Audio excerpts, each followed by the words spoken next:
The Aggie Up podcast actually going live on this episode. There's a lot to talk about today, and so hopefully I'll get to everything that's going on.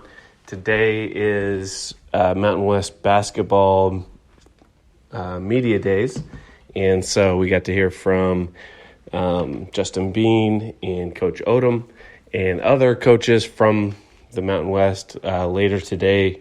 The commissioner, Craig Thompson, will address the media as well. And so that'll be interesting. There's a lot of things that are coming out of that, and I think will be interesting to watch with the basketball season this year. So we'll definitely touch on that. I also want to get to previewing the homecoming game against CSU. Colorado State has gotten off to a good start so far this year in this football season. So definitely going to get to a few different things on this podcast. So appreciate you tuning in, whether it's live or recorded.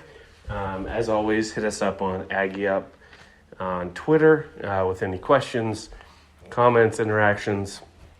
All welcome. Feedback, anything like that. Hopefully you're finding this podcast easily on iTunes or Google or however you listen to your podcast, and give us a review.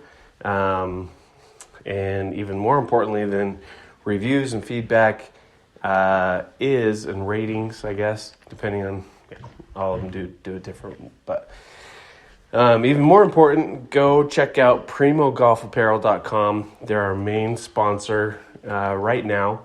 And they've been awesome to work with. They've got hats, shirts, shorts, pants, belts, golf, accessories, all kinds of stuff. So definitely check them out.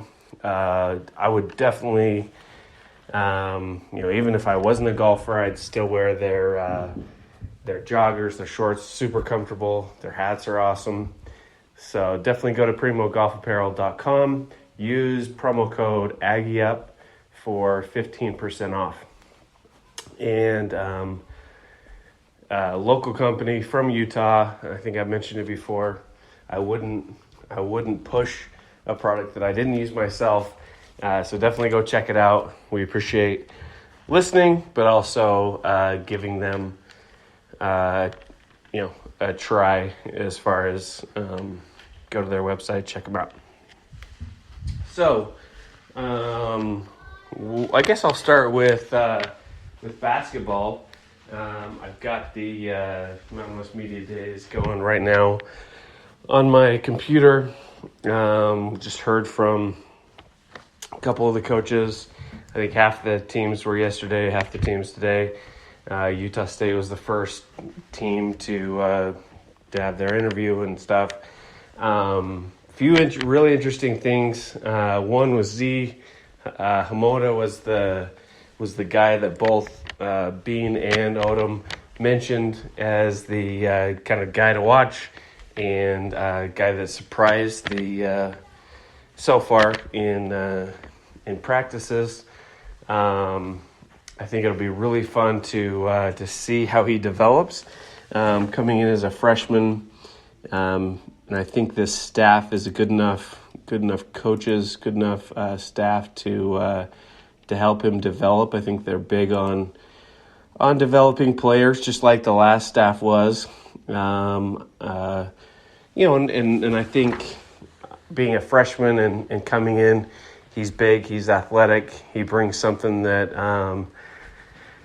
really wasn't on this roster with size and athleticism.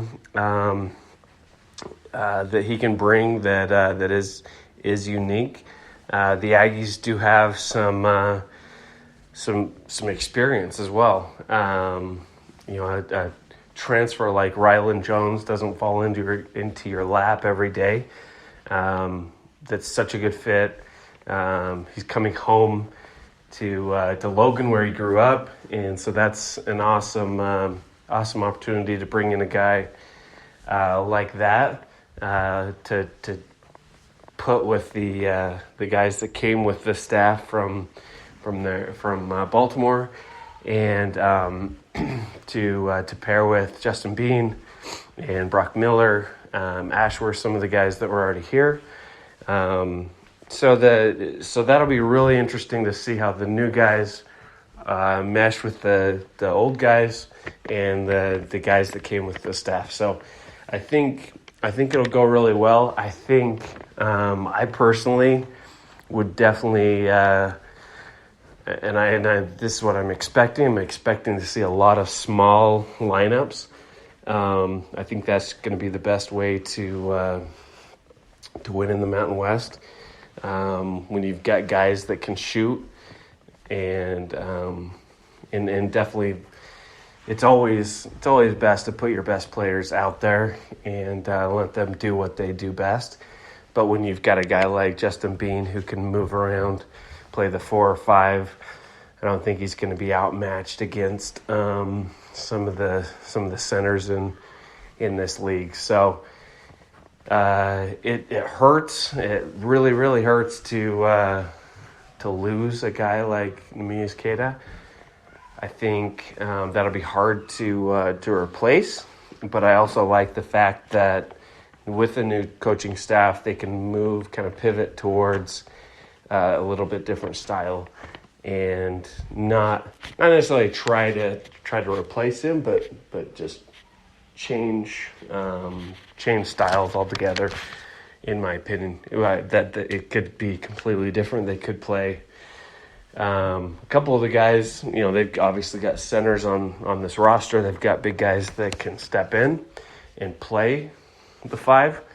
But I think, especially towards the end of the season, you're going to see the best 5 on the court, and they're going to make sure they do that. So basketball season is fast approaching. It'll be here. It's already here, and games will start next week. So really excited to kind of see where that goes. And I think the Mountain West is a really good league.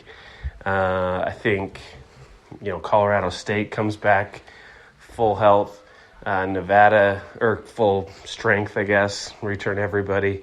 Nevada brings back a lot of guys. San Diego State kind of reloaded with transfers and guys coming in. So I think those 3 teams will be really good.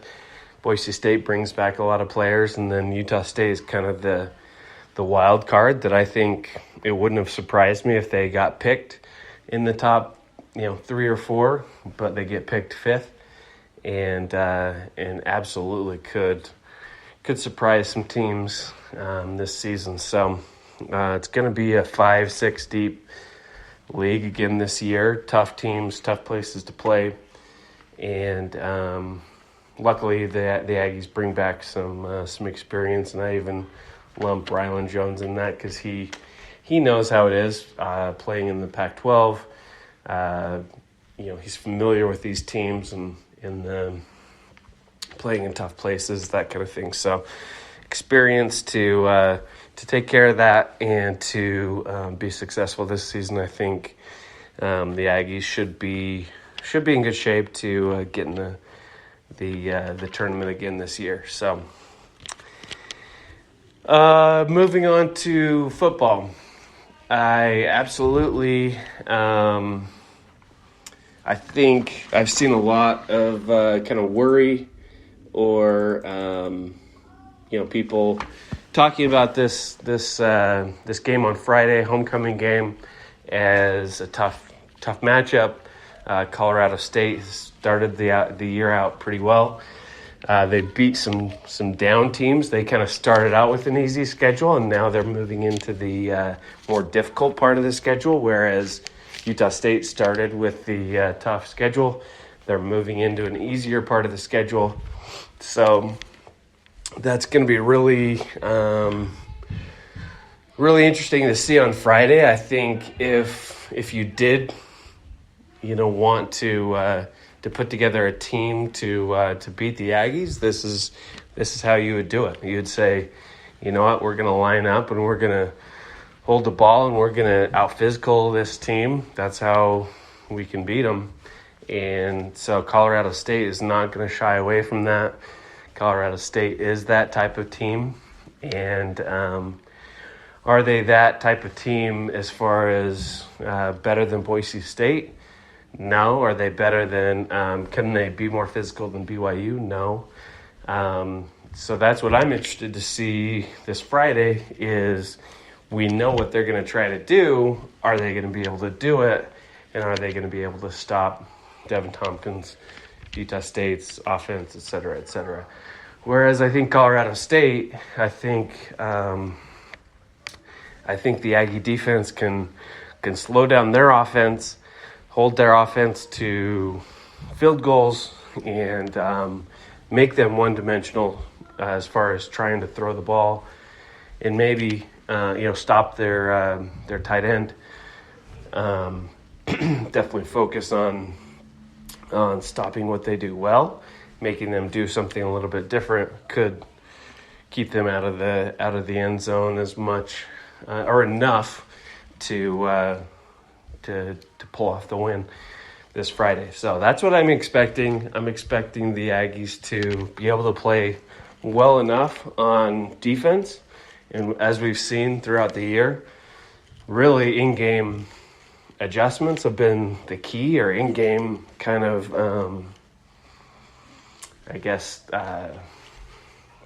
wake-up calls for this defense is definitely, Utah State hasn't led in the first half of these games. They've definitely turned it on in the third and fourth quarters. Especially the defense has played really well in second halves. So if the Aggies can come out and play well on defense the whole game, or at least, kind of snap out of it after one series or one score or something like that, that would bode really well for Friday. So that's kind of what I think about that. Let us know on Twitter what your keys are, or if there's something that we're missing.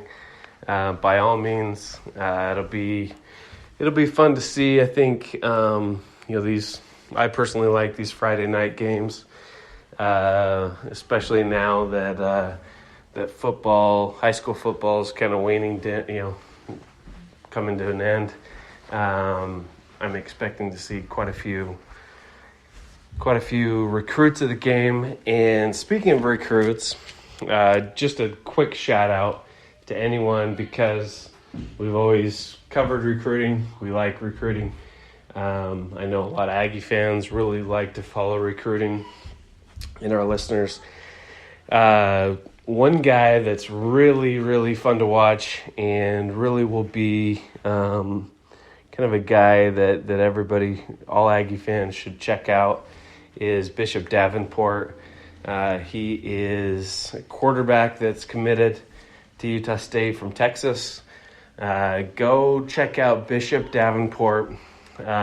He has some incredible stats, some incredible highlight reel plays, and really is going to be a key moving forward. Always with the recruiting, there's always going to be some, overreaction or excitement around these guys. But the way I look at it is absolutely looks like he's got the tools to be a good quarterback. Reminds me a little bit of Kent Myers in some ways, but he's definitely a guy that that's willing to stay in the pocket and throw the ball, but can run the ball, can move around. So a little bit more similar to Jordan Love. But regardless, who you want to compare him to or whatever, I think the quarterback position is something that you've got to load up with talent. You've got to recruit the best guys you can get, and then develop these guys to be good enough to come in. As you can see, whether it's Bonner or Peasley, the Aggies have a couple guys that can get the job done, can do well, and you really have to have that at this level, at the college level.